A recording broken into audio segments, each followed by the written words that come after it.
Assalamualaikum warahmatullahi wabarakatuh. Perkenalkan, nama saya Sipa Nabila dengan NPM 214010108 kelas 21 MJC.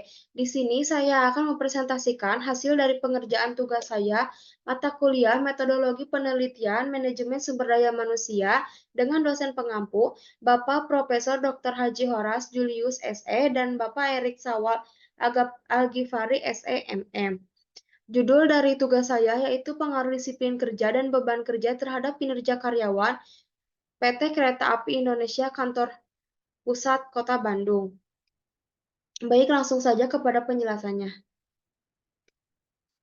Latar belakang masalah Kereta Api Indonesia adanya penurunan dalam kinerja karyawan seperti disiplin kerja. Disiplin kerja salah satu dari perusahaan karena karyawan tidak mematuhi disiplin kerja terhadap peraturan-peraturan yang ada di perusahaan sehingga menghambat kepada pekerjaan yang lain dan menjadi contoh yang tidak baik untuk tenaga kinerja karyawan lainnya. Kemampuan dalam diri individu untuk mengendalikan peraturan eksternal dan norma yang sudah ada. Beban kerja yang ada pada individu masing-masing seperti banyaknya tekanan kerja, stres kerja, dan lainnya sehingga bisa menjadi berpengaruh terhadap kualitas kerja. Beban kerja akan menyebabkan kelelahan kerja, maka terjadinya penurunan kinerja karyawan, terjadinya penurunan kerja seperti kualitas kerja, perilaku kerja, dan banyaknya minim kesalahan. Dan kinerja karyawan yang menjadi sangat berpengaruh karena kinerja menjadi menurun. Kuantitas yang dihasilkan berkurang sehingga menjadi faktor penting dalam bekerja untuk diperbaiki. Penilaian kinerja secara efektif untuk mengarahkan perilaku karyawan dalam rangka menghasilkan jasa dengan kualitas tinggi. Penilaian kinerja juga dilakukan untuk memotivasi karyawan dalam melakukan tugas-tugas dan mencapai tujuan perusahaan. Selanjutnya ada rumusan masalah. Yang pertama, bagaimana disiplin kerja PT Kereta Api Indonesia Kantor Pusat Kota Bandung, bagaimana beban kerja PT Kereta Api Indonesia Kantor Pusat Kota Bandung. Yang ketiga, bagaimana kinerja karyawan PT Kereta Api Indonesia Kantor Pusat Kota Bandung. Yang keempat, seberapa besar pengaruh disiplin kerja terhadap kinerja karyawan pada Kereta Api Indonesia Kantor Pusat Kota Bandung. Yang kelima, seberapa besar pengaruh beban kerja terhadap PT Kereta Api Indonesia Kantor Pusat Kota Bandung. Yang keenam, seberapa besar pengaruh disiplin kerja dan beban kerja terhadap kinerja karyawan PT Kereta Api Indonesia Kantor Pusat Kota Bandung. Selanjutnya ada paradigma penelitian disiplin kerja sebagai X1, yaitu ada tujuan dan kemampuan. Yang kedua, teladan pimpinan. Yang ketiga ada keadilan. Yang keempat, sanksi hukuman. Yang kelima, ketegasan. Menurut Jeffrey dan Mardika tahun 2020. Beban kerja sebagai X2. Yang pertama ada target yang harus dicapai. Yang kedua, kondisi pekerjaan. Yang ketiga, penggunaan waktu kerja. Yang keempat, standar kerja menurut Kasmir 40.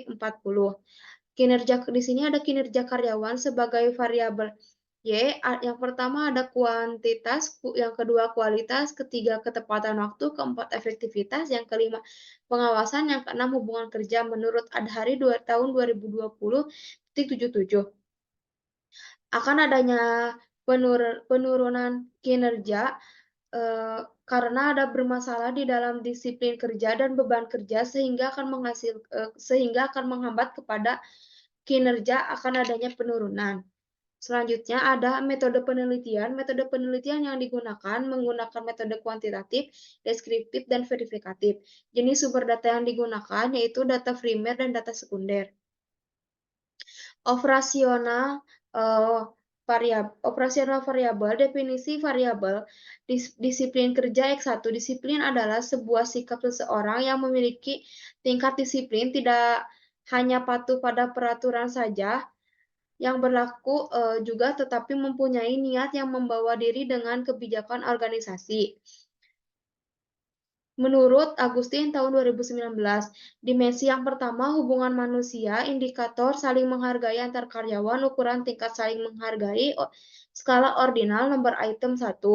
Indikator saling menghargai karyawan terhadap atasan, ukuran tingkat saling menghargai karyawan terhadap atasan, skala ordinal nomor item 2. Indikator saling menghargai atasan terhadap karyawan, ukuran tingkat saling menghargai terhadap karyawan, skala ordinal nomor item 3. Dimensi yang kedua ada balas jasa, indikator komunikasi yang sopan dan profesional, ukuran tingkat komunikasi yang sopan dan profesional, skala ordinal nomor item 4. Indikator menghargai perbedaan pendapat, ukuran tingkat menghargai perbedaan pendapat, yang skala ordinal nomor item 5. Indikator memberikan pengakuan dan apresiasi, ukuran tingkat memberikan pengakuan dan apresiasi, skala ordinal nomor item 6.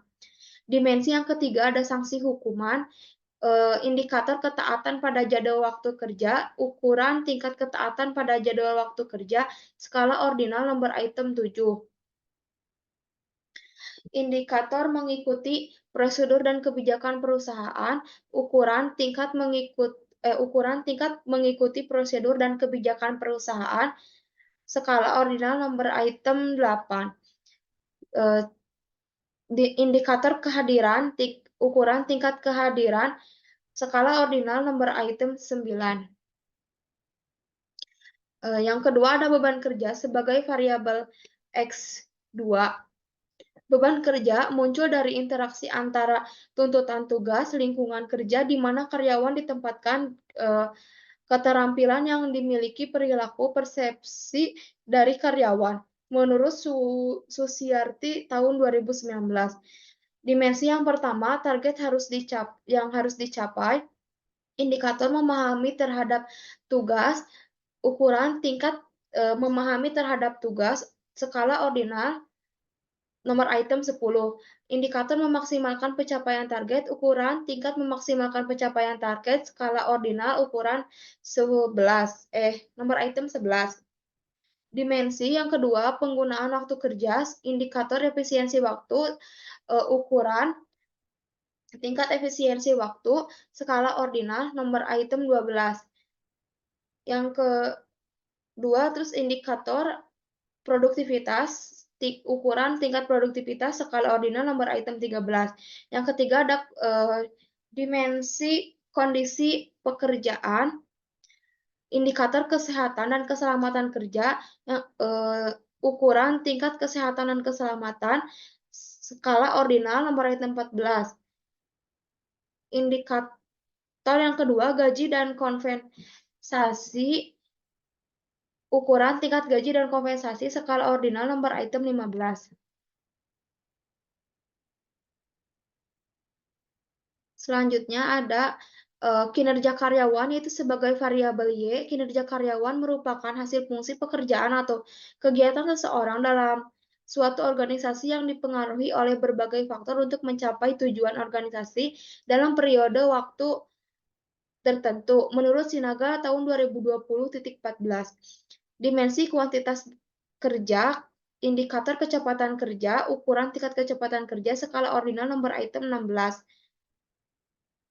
Indikator kemampuan kerja, ukuran tingkat kemampuan kerja, skala ordinal nomor item 17.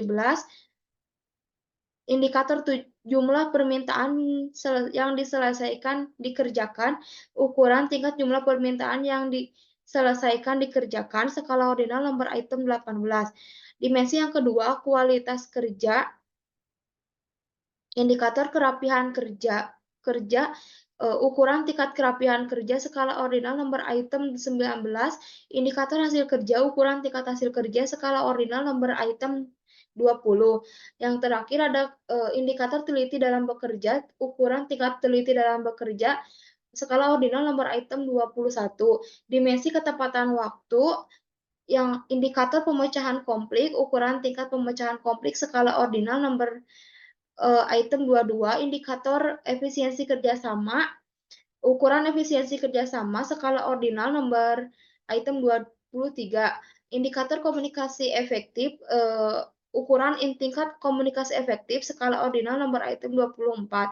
Dimensi kerjasama, indikator hasil kerja, ukuran tingkat hasil kerja, skala ordinal nomor item 25. Indikator inisiatif, ukuran ukuran tingkat inisiatif skala ordinal nomor item 26. Selanjutnya ada populasi dan sampel. Populasi adalah sekumpulan jumlah data yang memiliki satu atau lebih karakteristik yang sama untuk menjadi objek referensi. Statistika mendasarkan diri pada dua konsep, yaitu populasi sebagai seluruh data, baik nyata atau imajiner, dan sampel sebagai bagian dari populasi untuk melakukan pendekatan terhadap populasi di tempat penelitian. Pada penelitian ini, populasi yang digunakan seluruh karyawan PT Kereta Api Indonesia Kantor Pusat Kota Bandung. Sampel-sampel digunakan untuk mewakili karakteristik dari seluruh populasi sehingga dapat digunakan untuk mempelajari dan membuat kesimpulan mengenai populasi.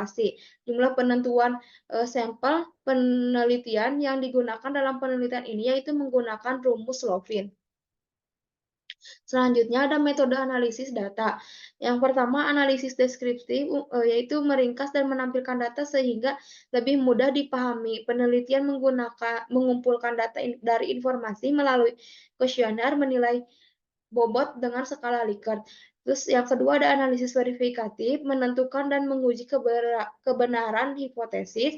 Yang ketiga ada metode obsessive interval atau MSI, metode transformasi data ordinal menjadi data interval yang sering digunakan oleh penelitian. Analisis jalur digunakan untuk menguji hubungan kasual antar variabel sebagai perluasan jalur regresi linear berganda untuk memungkinkan peneliti menguji hipotesis mengenai hubungan yang kompleks baik secara langsung maupun tidak langsung.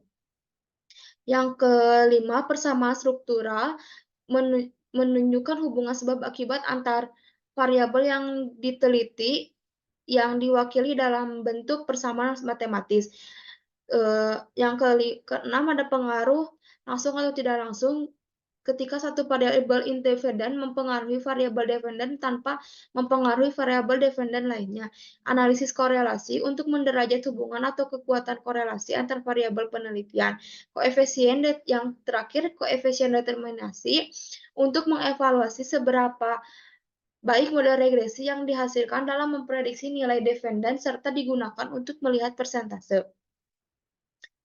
Baik, sekian presentasi dari saya. Mohon maaf bila ada kekurangan atau salah kata. Wassalamualaikum warahmatullahi wabarakatuh.